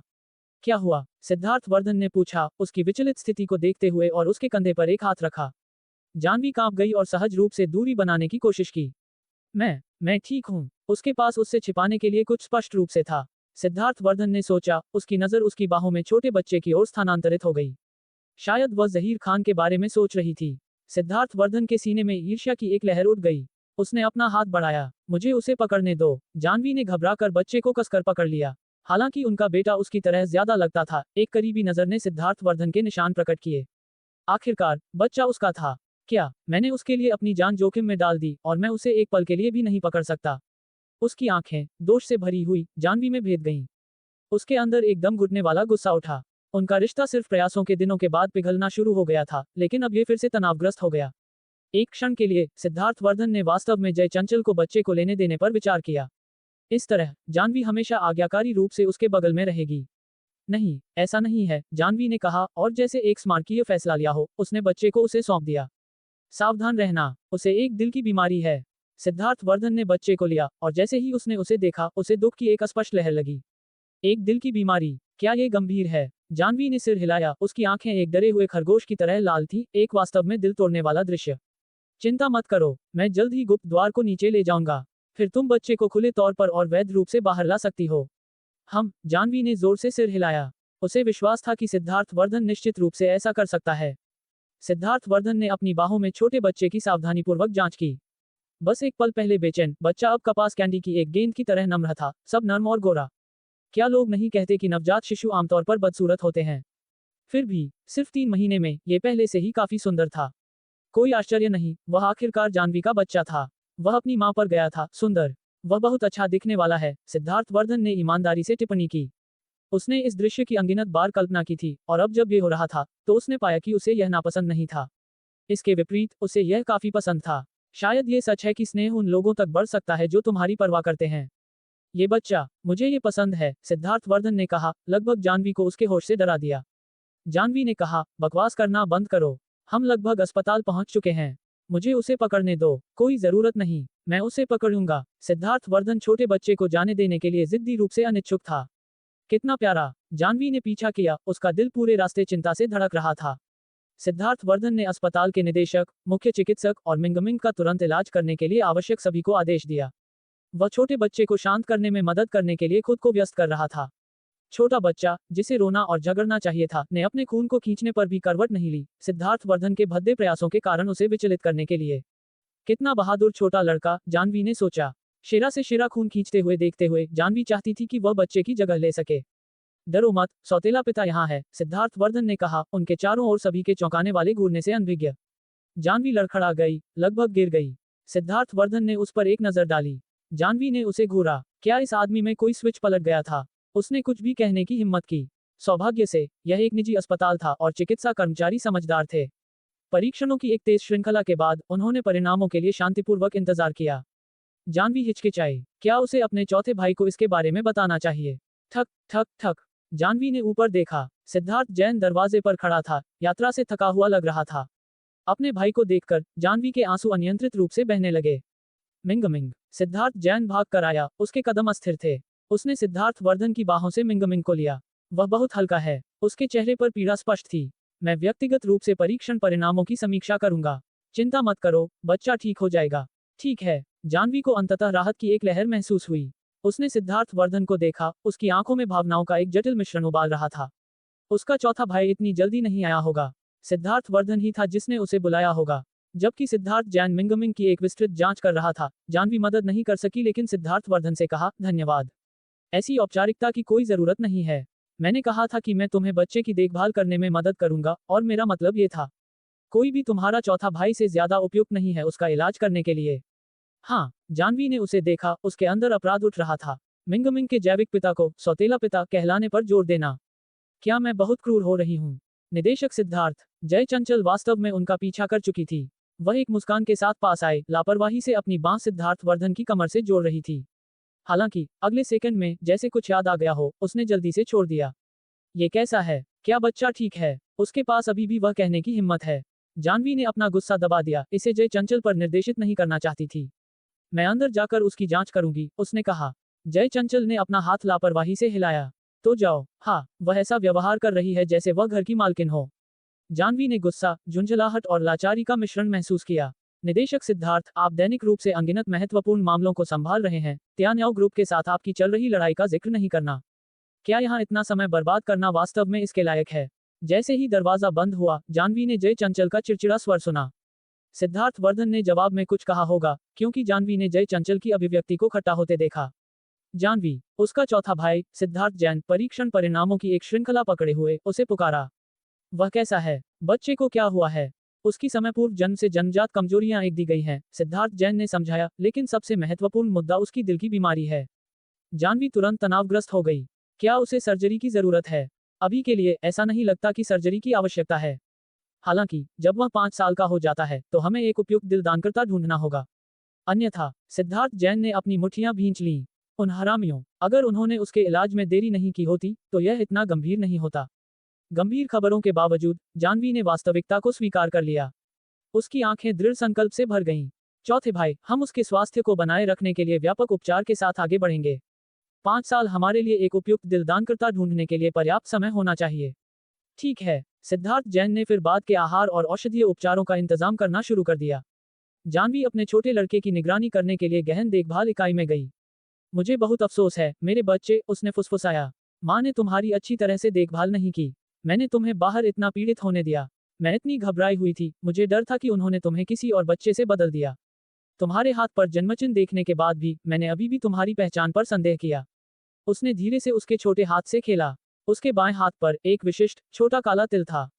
उसने उसे पता लगाया, आंसू एक के बाद एक गिर रहे थे। यहाँ तक कि अभी जांच के दौरान भी मैं अभी भी सोच रही थी, क्या जय चंचल वास्तव में इतनी दयालु होगी कि मुझे मिंगमिंग को देखने दे? क्या वह इस बात से नहीं डरती थी कि निराशा के एक दौरे में मैं सब कुछ नजरअंदाज करूंगी और उसे ले जाऊंगी? क्या होगा अगर यह बच्चा वास्तव में वह नहीं था, किसी अदला बदली का शिकार? अब सब कुछ स्पष्ट था। उसके लिए संदेह करने के लिए कुछ भी नहीं बचा था। मेरे बच्चे, माँ तुम्हें फिर कभी पीड़ित नहीं होने देगी, और जिसने भी तुम्हें नुकसान पहुंचाया है, मैं उन्हें एक समान कीमत चुकाऊंगी। जय चंचल ने उसे बार बार जल्दी किया, इसलिए जाह्नवी के पास उन्हें मिंगमिंग वापस सौंपने के अलावा कोई विकल्प नहीं था। इस बार, हालांकि, सिद्धार्थ वर्धन ने कुछ चालाक रणनीति नियोजित की होगी, शायद एक आकर्षण आक्रामक, क्योंकि जय चंचल ने उसके चौथे भाई को एक परिवार डॉक्टर के रूप में भेस में एक सहायक के साथ टोंगजी बिल्डिंग में उनके साथ जाने की सहमति दी। इससे पहले कि उसका चौथा भाई ऊपर जाता, जाह्नवी उसे जाते हुए देखकर अनिच्छुक थी। चौथे भाई, अपना अच्छा ध्यान रखना। उसने सिद्धार्थ जैन को एक महत्वपूर्ण नजर दी, भरोसा किया कि वह उसकी मौन चेतावनी को समझेगा। आसपास के अंगरक्षकों और नौकरों से सावधान रहें, जो बीमार इरादे रख सकते हैं। सिद्धार्थ जैन ने जवाब दिया, उसके सिर पर थपथपाया जैसा उसने तब किया जब वह छोटी थी। चिंता मत करो, मैं यहाँ हूँ। उसने सिर्फ इसलिए सहयोग करने पर सहमति व्यक्त की थी क्योंकि जाह्नवी ने उससे विनती की थी। अगर यह उसके चौथे भाई पर निर्भर होता, तो उसने सिर्फ सभी को नीचे ले लिया होता और उन्हें पुलिस को सौंप दिया होता। जाह्नवी एक पल के लिए हिचकिचाई, फिर मना कर दिया। सिद्धार्थ वर्धन अपनी विश्वसनीयता नहीं खो सकता। उसने मेरी इतनी मदद की है, मैं उसे इसमें घसीटना नहीं चाहती। मुझे सिर्फ उस पर एक बार और भरोसा करना होगा। क्या तुम्हें डर नहीं है कि वह जय चंचल के साथ मिलकर जयंत परिवार के खिलाफ कोई चाल चल रहा है? जाह्नवी ने अपने चौथे भाई को देखा, उसकी अभिव्यक्ति अविश्वास से भरी थी। एक बाहरी अक्सर चीजों को अधिक स्पष्ट रूप से देखता है, जानवी, और किसी को हमेशा दूसरों के खिलाफ सतर्क रहना चाहिए। जिस तरह से सिद्धार्थ वर्धन अब तुम्हारे साथ व्यवहार कर रहा है, ये थोड़ा बहुत अच्छा लगता है, लगभग अवास्तविक। सिद्धार्थ जैन के मिंगमिंग को ऊपर ले जाने के लंबे समय बाद जानवी सोच में खोई रही, सब कुछ संसाधित करने के लिए संघर्ष कर रही थी। वह नहीं जानती थी कि सिद्धार्थ वर्धन ने जय चंचल के साथ क्या चर्चा की थी, लेकिन जब वह लौटा तो उसकी अभिव्यक्ति कुछ हद तक गंभीर थी। तुम क्या सोच रही हो? उसने पूछा, उसका लहजा चिंतित था। जानवी ने सिर हिलाया। चलो चलते हैं। जैसे ही वे जा रहे थे, जानवी ने जय चंचल पर एक गहरी, खोजपूर्ण नजर डाली। जय चंचल के चेहरे पर आत्मसंतुष्ट, आत्मा आश्वस्त मुस्कान ने उसकी रीढ़ में एक ठंडक भेजी। यह महिला निश्चित रूप से साधारण नहीं है। अगर यह मेरे बेटे को बचाने के लिए नहीं होता, तो मैं कभी भी इस तरह के एक जहरीले सांप जैसे व्यक्ति से निपटना नहीं चाहती।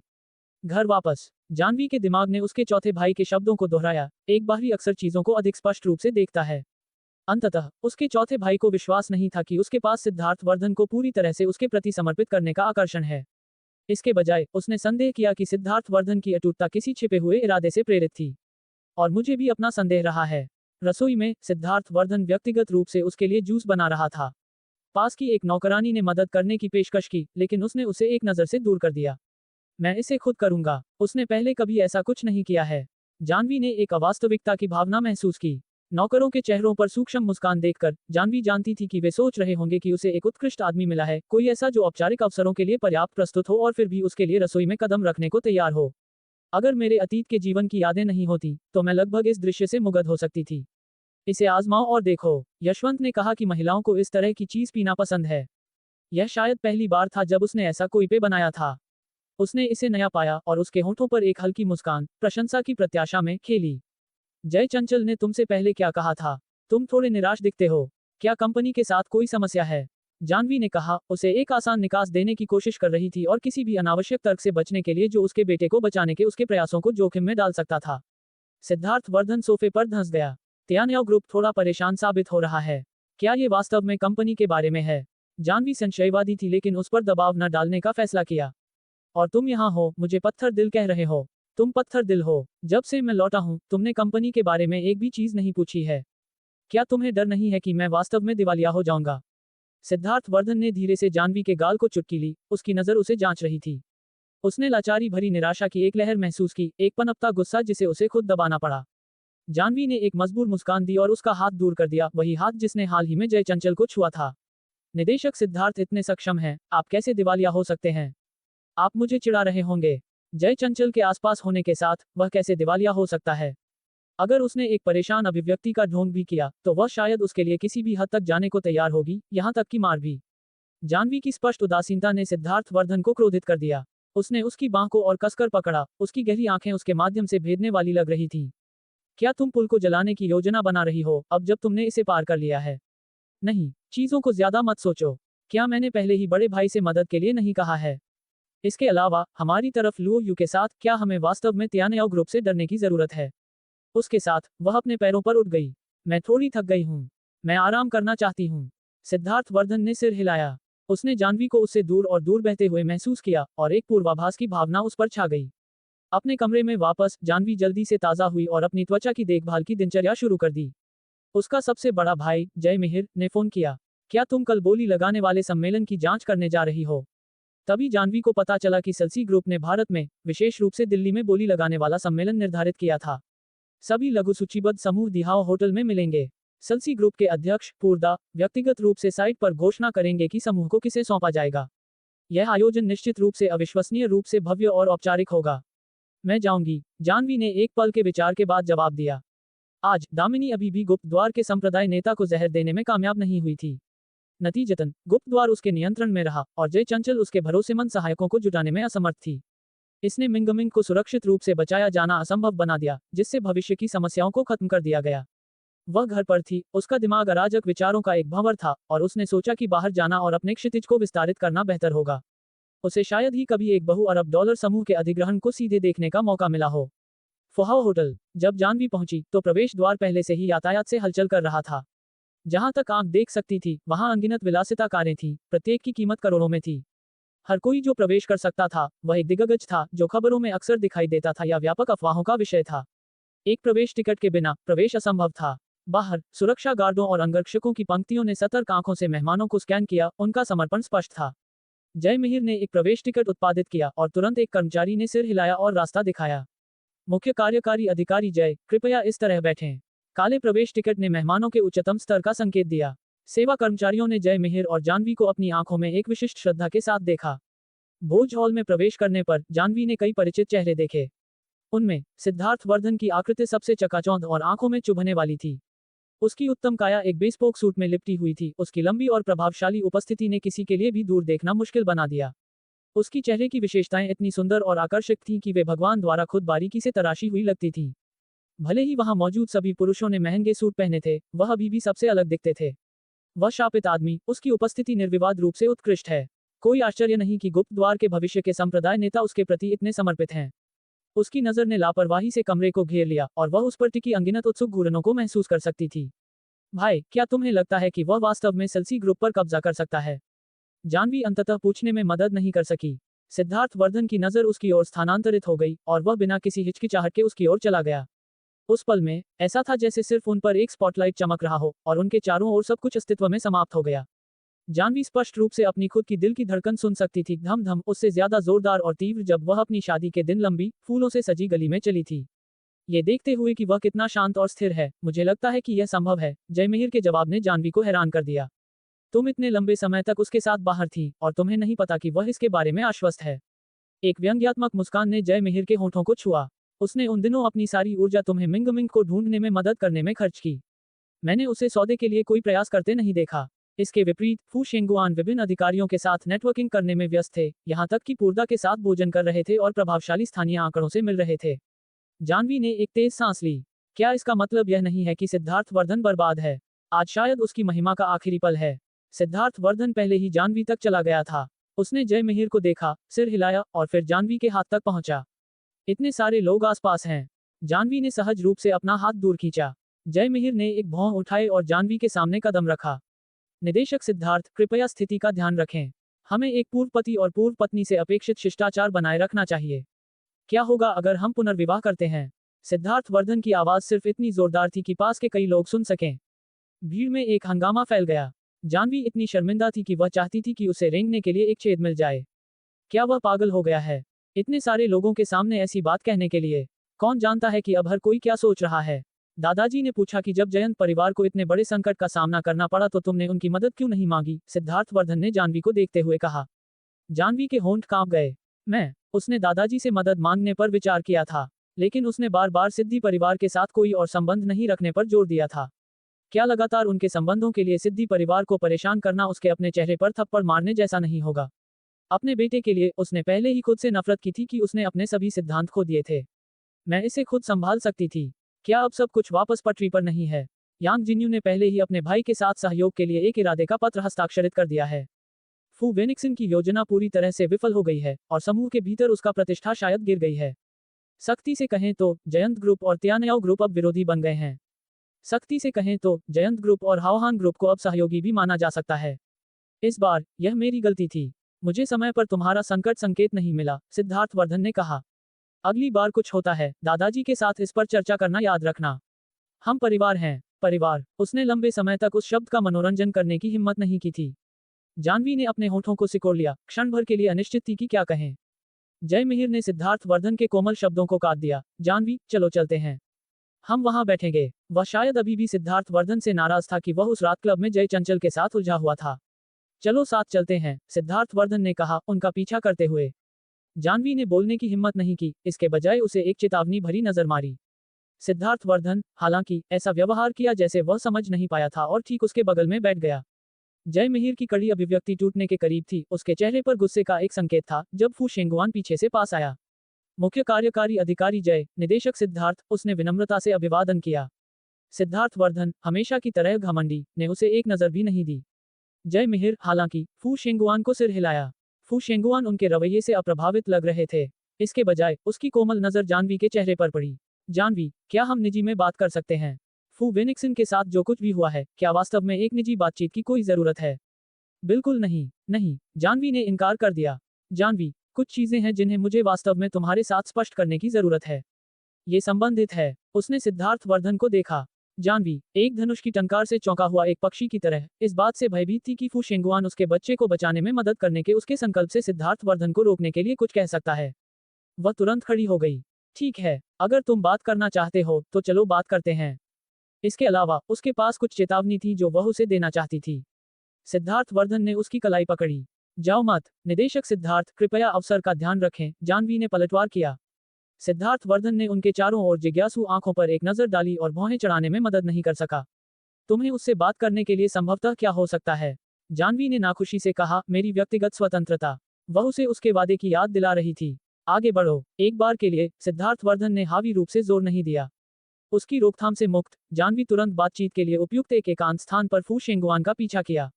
एक बार जब वे एक असुरक्षित स्थान पर पहुंचे तो फू शेंगुआन ने तुरंत माफी मांगी। जानवी, मुझे इस पूरे मामले के बारे में कोई जानकारी नहीं थी। ये सब मेरे सबसे बड़े चाचा द्वारा आयोजित किया गया था। वह जानता था कि एक बार जब मैं डब्ल्यू देश गया तो वह समूह पर अपनी पकड़ खो देगा।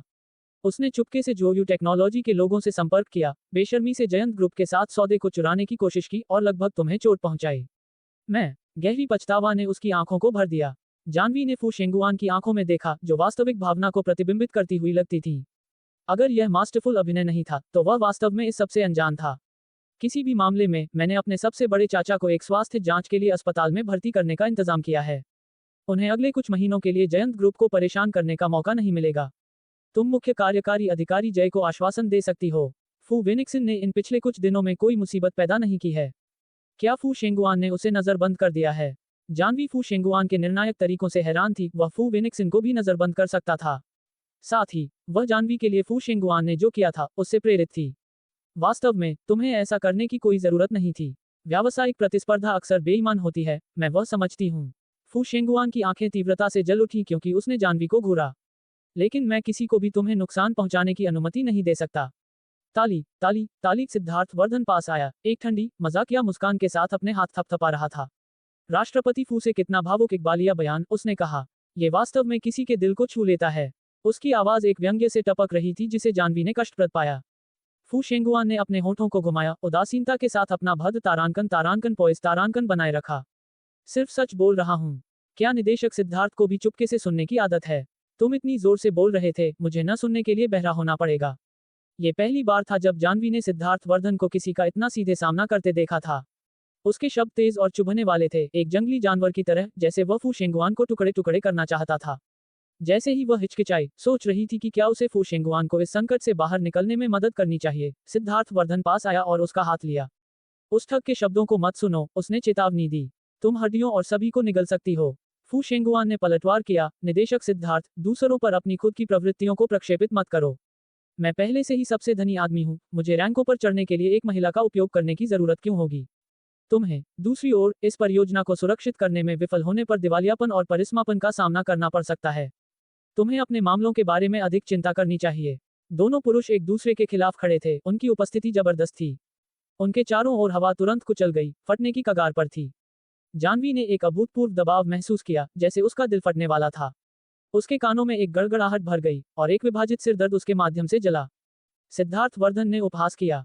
जश्न मनाना बहुत जल्दी है, खेल अभी तक खत्म नहीं हुआ है। फू शेंगुआन अविचलित रहे। मैं निदेशक सिद्धार्थ के चमत्कारी उलटफेर को देखने के लिए बहुत उत्सुक हूँ। दोनों पुरुषों के पास अतुलनीय आभाएं थीं, जैसे दो महान टाइटन्स लड़ाई में बंद हों। जानवी, सिर्फ एक दर्शक, उनके जागरण में फंसा हुआ एक छोटा झींगा जैसा महसूस कर रही थी, अत्यधिक पीड़ा झेल रही थी। वह बेताब होकर जाना चाहती थी, किसी भी बहाने के लिए अपना दिमाग खंगाल रही थी। जानवी, वाणी की आश्चर्यचकित आवाज ने अचानक तनावपूर्ण माहौल को तोड़ा। जानवी को लगा जैसे उसने अपना उद्धारकर्ता देखा है और वापस हाथ हिलाया। मैं यहाँ हूँ। फू शेंगुआन ने उसे देखा, उसकी आंखें कोमल समझ से भरी थीं। उसने पहले बात की, निदेशक सिद्धार्थ, कृपया जाने के लिए स्वतंत्र महसूस करें। मैं अब और आपका साथ नहीं दूंगा। फिर, जानवी की ओर मुड़ते हुए, उसने जोड़ा, मुझे उम्मीद है कि तुम मेरे स्पष्टीकरण को स्वीकार कर सकती हो। चाहे कुछ भी हो, मैं तुम्हारी रक्षा करूंगा। जानवी को असहज महसूस हुआ। जैसे ही उसने फू शेंगुआन को जाते देखा, सिद्धार्थ वर्धन ने अचानक उसे पकड़ लिया। देखना बंद करो। क्या तुम वास्तव में उसे लुभाने देने की योजना बना रही हो? इस आदमी को क्या दिक्कत है? जानवी को गंभीरता से संदेह था कि वह दिवालिया होने वाला था। उसका पहले का प्रदर्शन एक झांसा रहा होगा, जो उस पर उसके सख्त नियंत्रण की व्याख्या करेगा। वह स्पष्ट रूप से घबरा रहा था। अरे अरे अरे! वाणी आगे बढ़ी और सिद्धार्थ वर्धन के हाथ को थपथपाया। हम सार्वजनिक में हैं। ये किस तरह का शिष्टाचार है, ये सब धक्का मुक्की। जानवी ने भी अवज्ञा से अपनी ठोड़ी उठाई। तुम्हें जल्दी करनी चाहिए और अपनी बोली लगाने की रस्म के लिए तैयारी करनी चाहिए।